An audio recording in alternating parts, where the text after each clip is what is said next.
Hello, আমি দেবাদিত্য চৌধুরী বলছি। আমার বাবা আদিত্যনারায়ণ চৌধুরী কি ওখানে আছেন?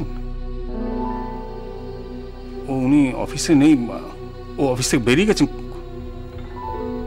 ও কারখানায় গেছেন। আচ্ছা হ্যাঁ, খুব দরকার ছিল। কারখানার নাম্বারটি একটু আমাকে দেবেন, ফোন নাম্বারটা। ফোন খারাপ? হ্যাঁ, বিশেষ দরকার ছিল। আচ্ছা, বাবা অফিসে ফিরলে একটু বলবেন বাড়িতে ফোন করতে। হ্যাঁ, থ্যাংক ইউ।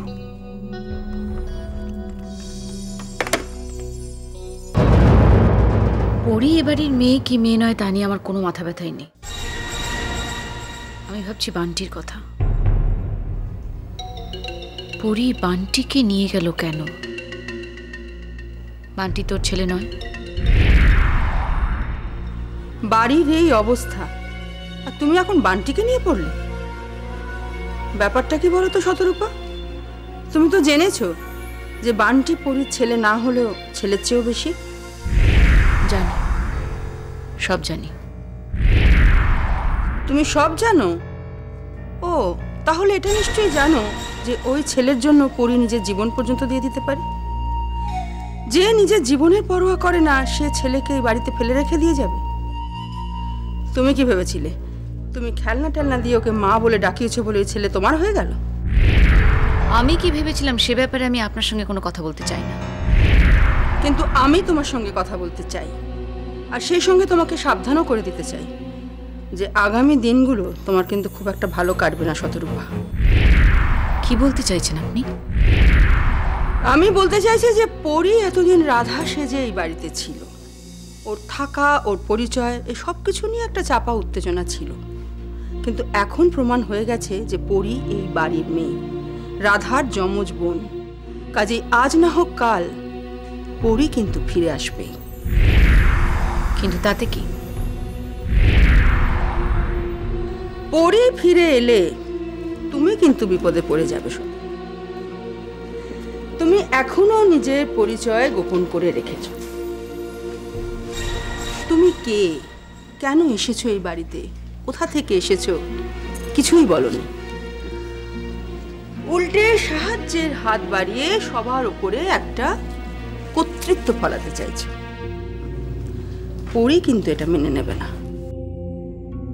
ভালো চাও তো নিজের পরিচয় এখনো সবার কাছে বলে দাও, নইলে কিন্তু তুমি ফেঁসে যাবে। মনে রাখবেন, আমার নাম কিন্তু শতরূপা দত্ত চৌধুরী। এখনো যেমন প্রমাণ হয়নি যে পরি এ বাড়ির মেয়ে, আর যদি প্রমাণ হয়েও যায় তাহলেও আমার কিচ্ছু যায় আসবে না। কারণ পরির এ বাড়ির ওপর যতটা অধিকার আছে ঠিক ততটাই অধিকার এ বাড়ির ওপর আমারও থাকবে। মানে?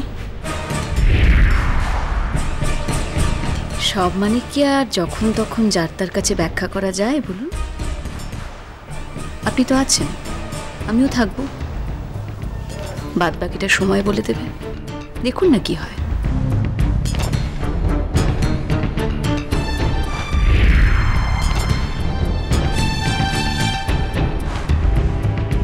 চৌধুরী বাড়িতে ওরও অধিকার আছে?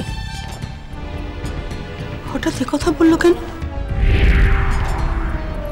কিসের জোরে বললো এই কথাটা?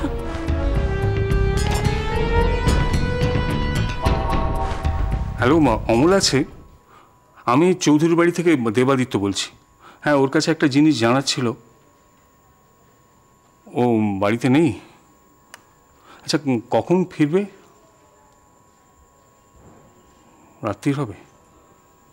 আচ্ছা ঠিক আছে, ও এলে বলবেন যে আমি ফোন করেছিলাম। আমি নয় একবার রাত্রিরে ট্রাই করব। আচ্ছা, ধন্যবাদ।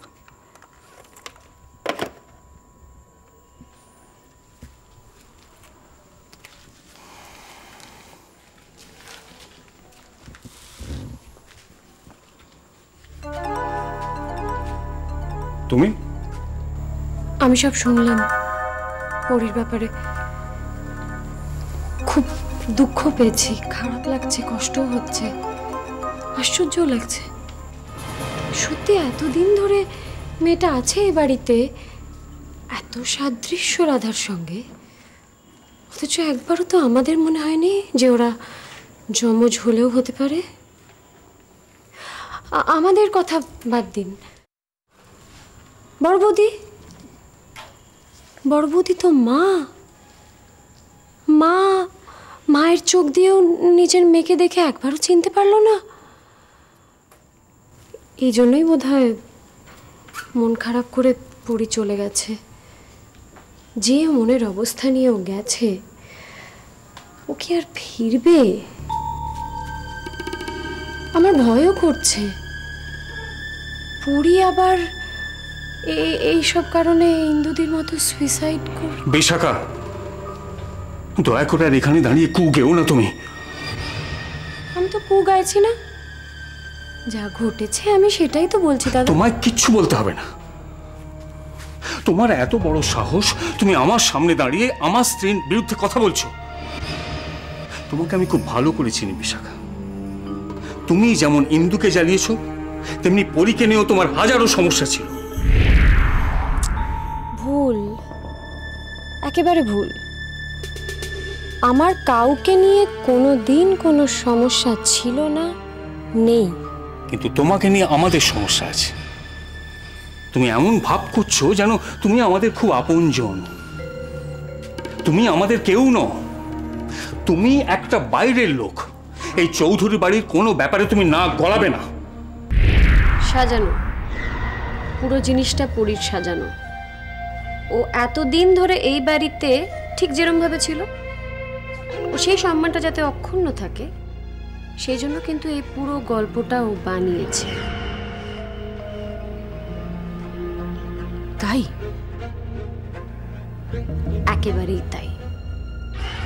আপনি ভেবে দেখুন না, বড় বৌদি যেভাবে খাওয়া দাওয়া বন্ধ করে দিয়েছিল, পরী যদি এই বাড়ি থেকে না যায় তাহলে এক ফোঁটা জল পর্যন্ত মুখে দেবেন না বলেছিলেন।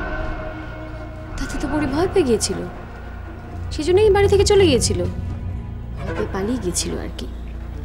এবং তারপরে এই গল্পটা ও বানালো যাতে আবার ওই আগের সম্মানটা নিয়ে একই রকম ভাবে এই বাড়িতে ফেরত আসতে পারে। ঠিকই, আপনার কথার মধ্যে একটা যুক্তি আছে। পরি বুঝতে পেরেছিল যে বাইরের মেয়ে হিসেবে ওই বাড়িতে বেশি দিন থাকতে পারবে না, তাই হয়তো ও নিজেকে এই বাড়ির মেয়ে হিসেবে এস্টাবলিশ করার জন্য, সেই জন্যই ওই বয়স্ক ভদ্রমহিলা এবং ওই বস্তির ছেলেটি ওদের দুজনকে পাঠিয়েছে, মানে সব শিখিয়ে পড়িয়ে পাঠিয়েছে আর কি। এমনভাবে শিখিয়েছে যাতে গল্পটা খুব বিশ্বাসযোগ্য হয়। কিন্তু একটা জিনিস আমি বুঝতে পারছি না, যে সবাই কেন এটা বিশ্বাস করছে।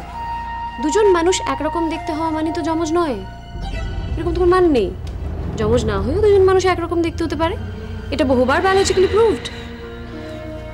না, কিন্তু তাতে কোনো সুবিধা হবে বলে আমার মনে হচ্ছে না। কারণ ওই বয়স্ক মহিলা যেভাবে যুক্তি সাজিয়ে কথাগুলো বলেছেন, মানে বড়বদিও বিশ্বাস করেছেন, সাল তারিখ।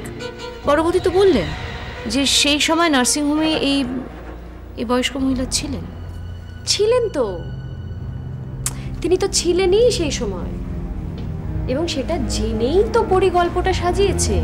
এই গল্পটা সাজানোর আগে পরি সব ইনফরমেশন জোগাড় করে ফেলেছে, তবেই না গল্পটা সাজিয়েছে।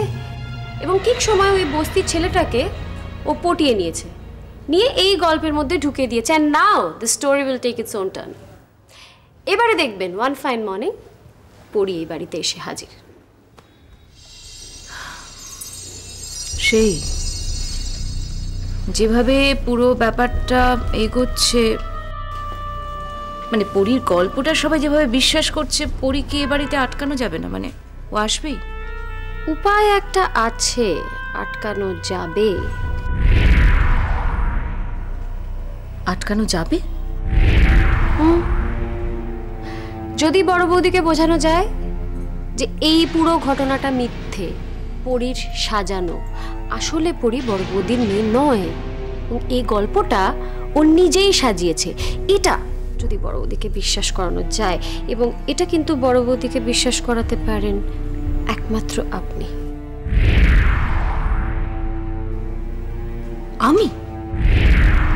হ্যাঁ আপনি, কারণ আর তো সেরকম কেউ নেই। মানে আমি তো বলতে পারবো না, কারণ বড় বৌদি আমাকে পছন্দই করেন না। অপূর্বর ব্যাপারে আমাকে নানান রকমভাবে ভুল বোঝেন, সবসময় আমার উপর রেগে থাকেন। She doesn't like me. আপনাকে খুব পছন্দ করেন, খুব বিশ্বাস করেন। আপনি অসুখের সময় খুব সাহায্য করেছিলেন, তো সেই জন্য আপনি যদি বোঝান তাহলে কিন্তু বড় বৌদি বুঝবেন এবং বিশ্বাসও করবেন।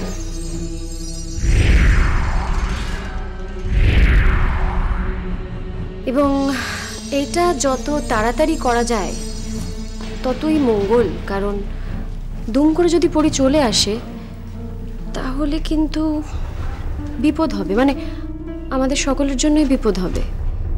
সেই জন্য বড় বৌদিকে যত তাড়াতাড়ি বোঝানো যায় তত ভালো। শতরূপা, তুমি বুঝতে পারছো তো আমার কথা? একমাত্র তুমি কিন্তু পারো, আমার বিশ্বাস তুমি পারবে।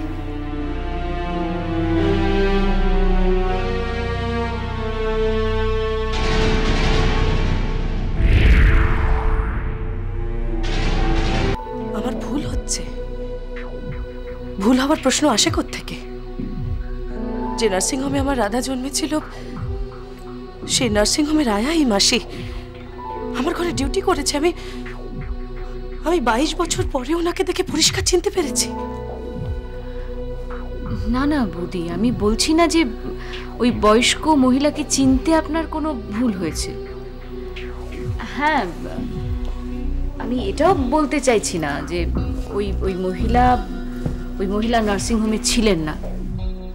আমি শুধু এইটুকুনি বলার চেষ্টা করছি বৌদি, যে ওই বয়স্ক মহিলা পরীর সম্পর্কে যে সমস্ত কথাগুলো বলে গেলেন তার সবটাই কি বিশ্বাস করা উচিত? মানে তুমি বলতে চাইছো মাসি মিথ্যে কথা বলছে? মিথ্যে কথা বলাটা কি অসম্ভব কিছু? শতরূপা, কি বলছো? আমি কিছুই বুঝতে পারছি না।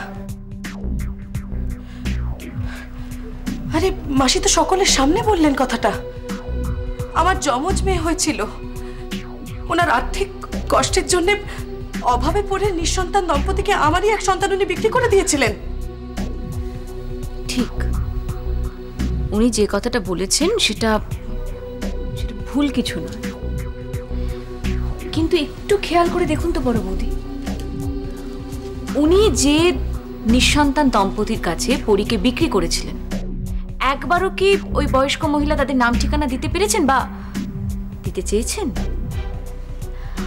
আমি জানি না, আমার তো মনে হচ্ছে যে এই পুরো ব্যাপারটা একটা নাটক। মানে এই ধরনের ঘটনা কিন্তু নাটক বা ফিল্মেই হয় বড় বৌদি। মানে দেখুন, প্রথম কথার ঠিকানাটা উনি দিতে পারেননি, আর দ্বিতীয়ত আমার মনে হচ্ছে এই যে শঙ্কর বা ওই বয়স্ক মহিলা পুরোটাই একটা সাজানো প্ল্যান। মানে কিছু মনে করবেন না, আমার তো মনে হয় পরি প্ল্যানটা করেছে। পরি প্ল্যানটা নিজে করেছে? তাতে ওর কি লাভ? পুরোটাই লাভ। একটা ব্যাপার আপনি বুঝতে পারছেন না বড় বৌদি, পরি এতদিন এই বাড়িতে কি হিসেবে ছিল? পরের মেয়ে হিসেবে। এখন যদি একবার প্রমাণ করা যায় যে এই বাড়ির সঙ্গে ওর একটা রক্তের সম্পর্ক আছে, তাহলে তো ও নিজের অধিকারে বাড়িতে থাকতে পারবে। ছি ছি ছি ছি, এসব তুমি কি বলছো? আমি তোমাকে একদম অন্যরকম ভেবেছিলাম শতরূপা। তোমার চিন্তা, ধারণা, ভাবনা, ভালোবাসা আর চারজনের থেকে আলাদা। আমি সেটাই ভাবতাম। এখন দেখছি ভুল করেছি। আপনি সত্যি ভুল ভাবছেন বড় বৌদি। পরি যেভাবেই হোক রাধা সেজে বাড়িতে ঢুকেছিল। প্রথম সন্দেহ হলেও আমি ওকে আমার রাধা বলে মেনে নিয়েছিলাম। তারপর যখন সত্যিটা ফাঁস হলো যে ও আমার রাধা নয়। তখন খেপে গিয়ে আমি যা নয় তাই বলেছিলাম। এত আঘাত পেয়েছিলাম যে আমি ওকে কোনোদিন তারপর থেকে মেনে নিতে পারিনি।